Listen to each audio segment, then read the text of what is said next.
Aujourd'hui, on va faire quelques préparations pour le concours post-bac. Alors, ça va concerner juste les dérivés et quelques intégrales. Alors, on commence par cette question. L'intégrale de 0 à 1 de t plus 3 sur t plus 2 dt. Donc, la variable, c'est t. Ben, égale parmi les propositions. Bon, ce genre d'intégrales, des intégrales qui sont vraiment très faciles. Alors la technique, il faut juste, comme vous avez ici, le dénominateur c'est t plus 2, et là vous avez déjà 2t, donc carrément c'est pas la primitive, ça serait pas ln pour l'instant. Ça serait pas 1 sur x. Quand on dérive 1 sur x, donc on va penser à moins 1 sur x au carré. Donc comme il n'y a pas de carré, donc il faut éviter cette primitive. Donc, reste maintenant juste à simplifier d'abord l'expression. Vous avez un t en haut et un t le même degré. Cherchez toujours à simplifier l'expression du numérateur. C'est-à-dire, cherchez à avoir au numérateur la même expression qu'au dénominateur. Comme ça, on simplifie. Alors, remarquez bien, j'ai ces 2t, c'est le double de t. Donc, je vais avoir le double de 2, un 4 ici. Il me manque un 4. Donc, j'écris ici, intégrale 0,1 de t plus 4 moins 1. 4 moins 1, c'est 3. Donc, j'ai rien fait. Et donc, le taux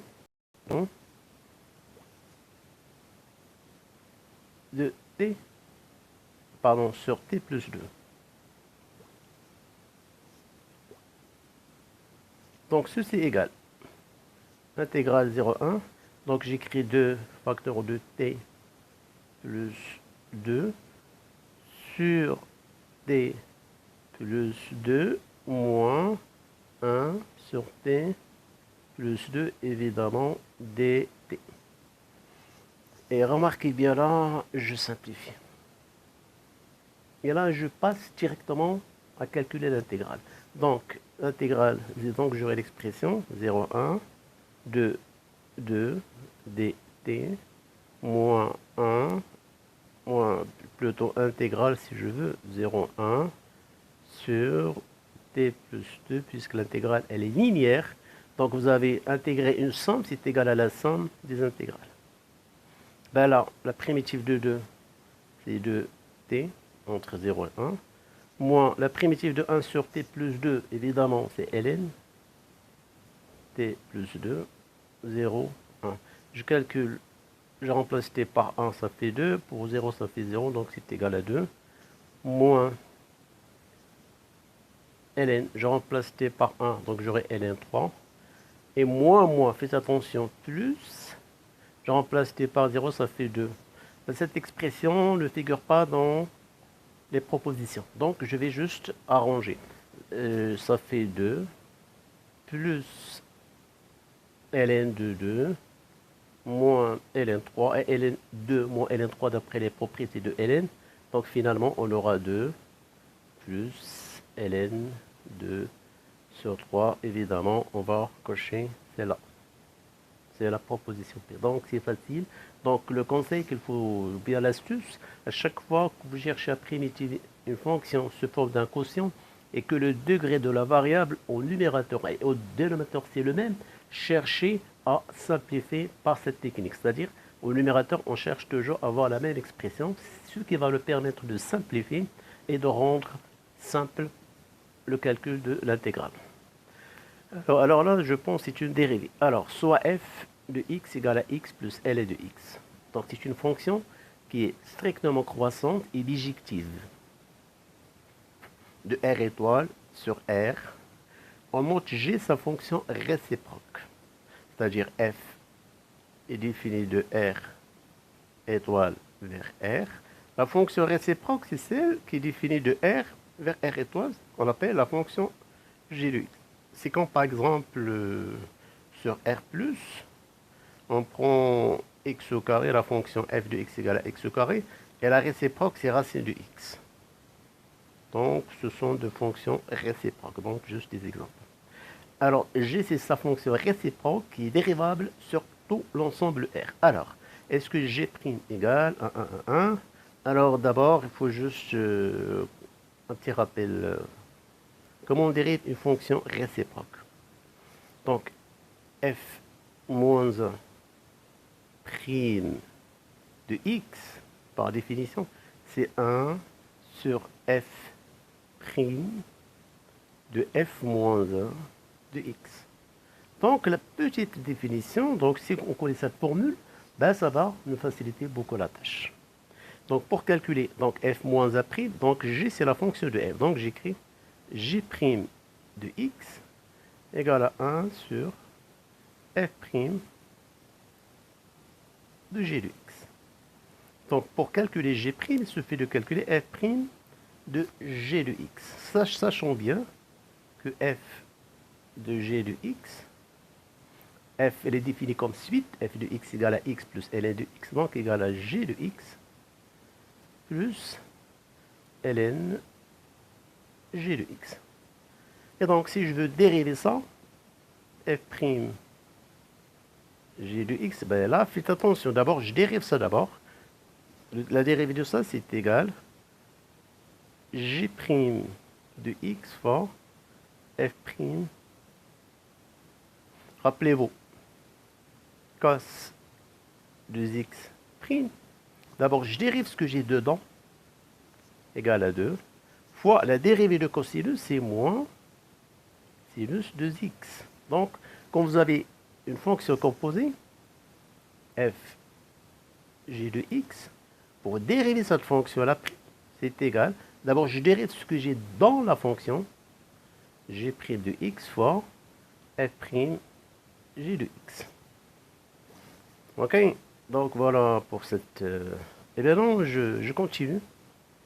Donc, on a dit f' égale à 1, 1, 1. Et, alors, j'écris ici à gauche, g' de x, j'écris c'est là, f' de g de x, égale. Donc, j'ai dérivé ça, et maintenant, je dérive ça. La dérivée de g' de x, plus la dérivée de ln de g de x. Donc, là aussi, il y a une fonction composée. C'est g' de x sur g de x. Remarquez bien, donc, je vais juste changer de couleur. Alors, j'efface cette partie-là. Et je reprends sur ce petit coin. Donc, je suis là. Donc, j'ai g'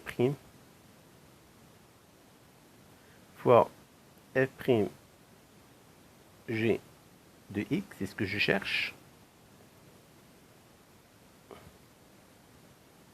égal. Alors là, g', je factorise par g', facteur 1,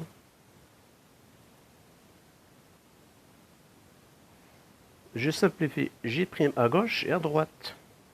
Donc là, j'ai f'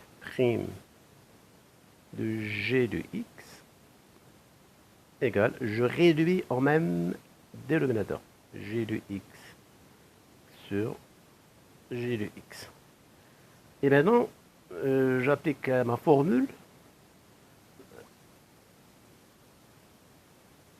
que j'ai citée au début, c'est que g' de x égale à 1 sur f' de g, la dérivée de la fonction réciproque égale à 1 sur f' de g de x. Et donc, g' égale à 1 sur f', c'est ce que j'ai trouvé là. Remarquez bien que je vais multiplier par l'inverse. Égale, j'inverse g de x plus 1. Donc, parmi les propositions, il y a une seule qui vérifie, c'est la A ou la première.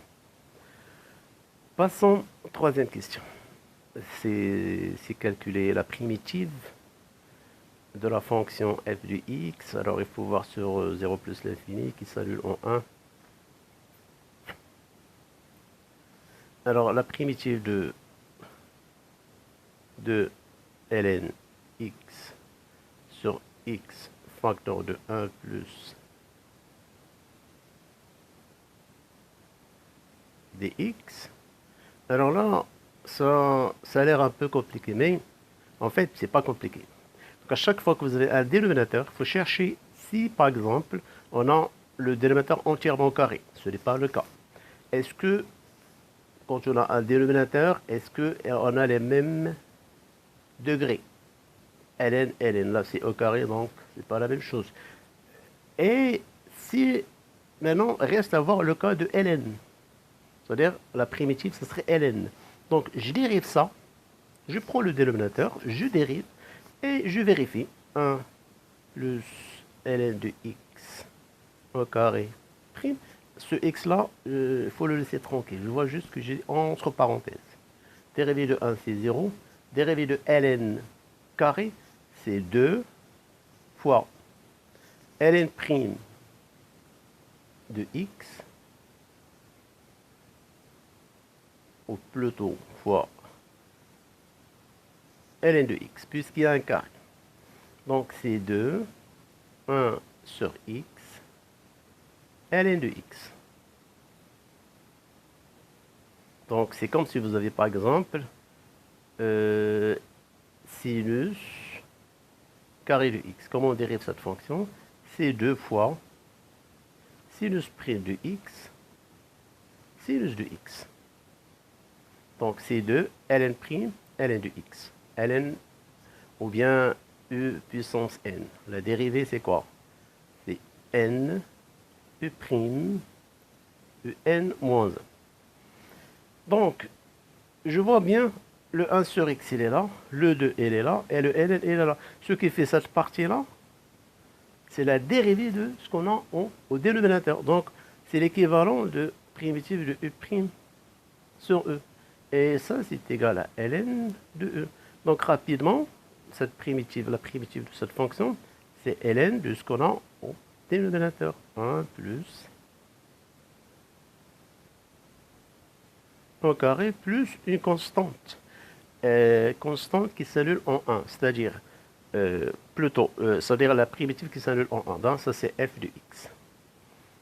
Donc quand je remplace x par 1, je reprends là f de x égale 1 plutôt ln 1 plus la constante. Donc f de 1 ln 1 plus ln de 1 au carré plus 5 est égal à 0. Est égal. Donc on va chercher la constante. Donc pas la peine de mettre égal. ln de 1 c'est 0. Il reste 1 plus c égale à 0. ln de 1 c'est 0 plus c égale à 0. Donc la constante est égale à 0. Ce qui fait la primitive de ln de x, x1 plus ln de x au carré dx est égal à ln 1 plus ln de x au carré. Et la constante c'est 0. Donc on va cocher parmi les propositions. Je pense que c'est là. Donc celle-là elle est fausse à cause de ce deux-là. Celle-là ça n'a rien à voir. Celle-là non plus. Donc voilà pour ces 3 petites questions. J'espère que vous les avez bien comprises. Bon courage et à la prochaine.